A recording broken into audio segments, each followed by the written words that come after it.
Hello everyone. Welcome back to our channel, Canada Immigration. We hope you're doing great. Well, in this, we'll talk about Canada's immigration ministers meet in Toronto. 4 provinces hold PNP draws. Welcome to the latest update on Canadian immigration. In a significant development, Canada's immigration ministers recently convened in Toronto to discuss pivotal strategies and policies. Meanwhile, 4 provinces conducted Provincial Nominee Program, PNP, draws, adding to the dynamic landscape of immigration opportunities. Join us as we delve into the key highlights and insights from these crucial gatherings, providing you with a comprehensive overview of the evolving immigration scenario in Canada. So, to get all the information, pay attention and watch the video through to the end. Please hit like and subscribe, and don't forget to push the notification bell for upcoming episodes. So, without any further delay, let's jump into the video. Yesterday, Immigration Minister Mark Miller met with provincial and territorial immigration ministers in Toronto to discuss shared priorities. The ministers meet twice a year and together make up the Federation of Ministers Responsible for Immigration, FMRI. The FMRI is a decision-making body with the goal of supporting a flexible, timely, and effective immigration system for Canada. The FMRI's mission is to advance joint immigration priorities and to enhance Canada's immigration policies and programs. What the FMRI discussed on November 17, 2023. Following the meeting, Minister Miller held a press conference, where he reiterated many of the points made during the release of the Immigration Levels Plan 2024 to 2026 and explained his department believes the plan will help create sustainable population growth in Canada while bringing in much-needed support in the healthcare and construction sectors. Federal and provincial immigration ministers also released a statement after the meeting highlighting key discussion points, including 1. Reducing duplication among federal-provincial economic class immigration programs and reducing processing times. 2. Supporting Francophone immigration outside Quebec. 3. Delivering a more responsive, client-centered economic immigration system. 4. Reducing barriers and streamline foreign credential recognition. 5. Exploring how governments can work together to address pressures on housing, infrastructure and social services. 6. Considering expanding settlement services eligibility, particularly among asylum claimants and temporary residents on a clear path to permanent residence. 7. Improving the integrity of Canada's international student program. 8. Aligning work permits with provincial territorial labour market needs. Multi-year Provincial Levels Plan. The most recent FMRI meeting took place in March in Halifax. During the Halifax meeting, the FMRI spoke more about the endorsement of a multi-year levels plan for the Provincial Nominee Program, PNP. This means provincial and territorial governments will receive their PNP allocations up to 3 years in advance. Before this, provinces were only advised of the number of immigrants they could select for the PNP 1 year at a time.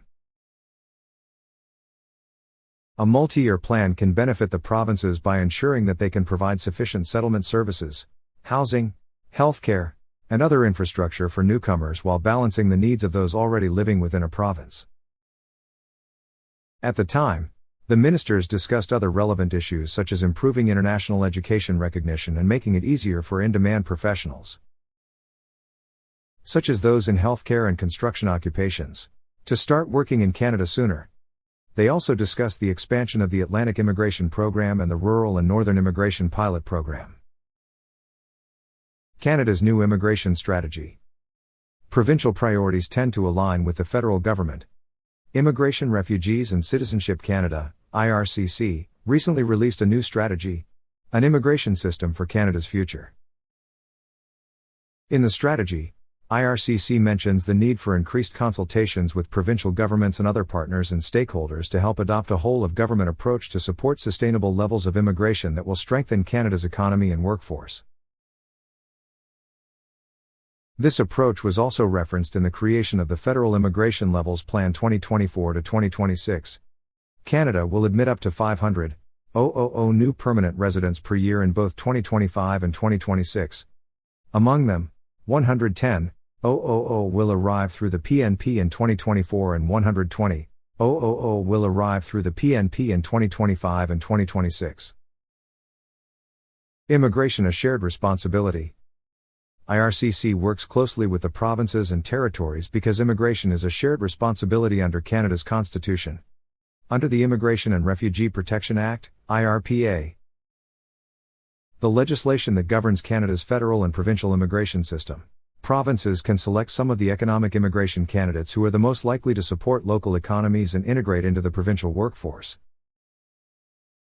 That being said, IRCC still makes the final decision on whether a nominated candidate will become a permanent resident of Canada. Only Quebec and Nunavut do not have PNPs. Quebec has a separate agreement with the federal government that gives it total control over economic immigration to the province. Recent PNP draw results.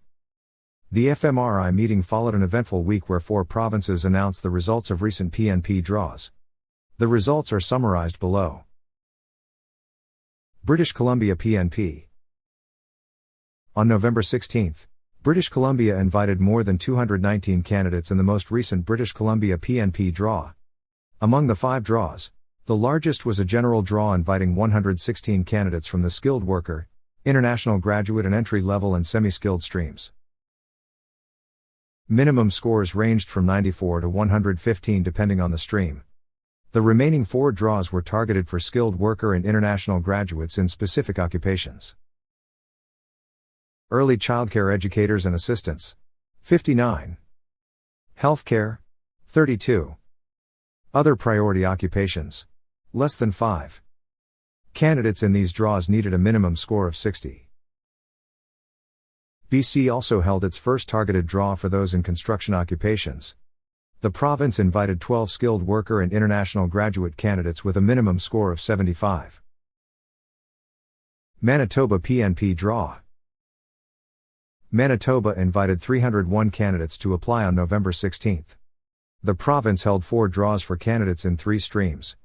Among skilled workers in Manitoba, 100 candidates with a minimum score of 809 received invitations to apply in a general draw for all occupations.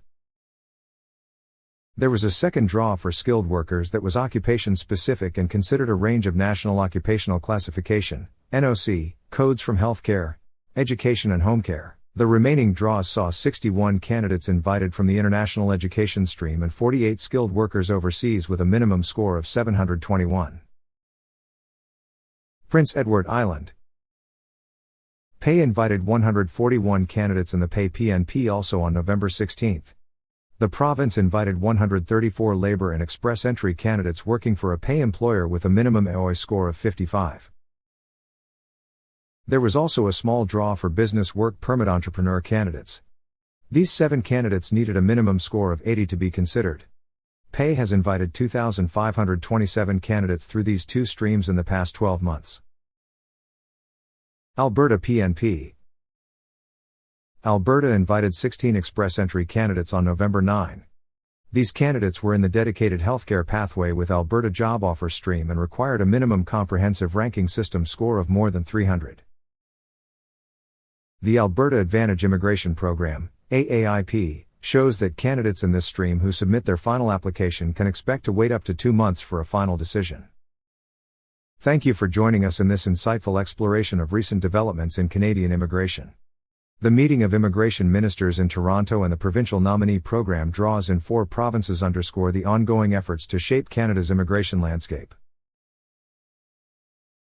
Stay tuned for more updates on immigration policies, draws, and essential information to guide you on your journey to Canada. If you have any questions or topics you'd like us to cover, feel free to reach out. Until next time, best of luck with your Canadian immigration endeavors. That is all for today, in this video.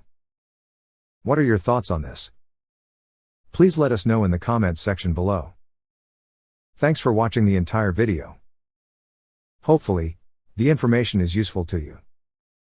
See you later, in the next episode. Till then, take care.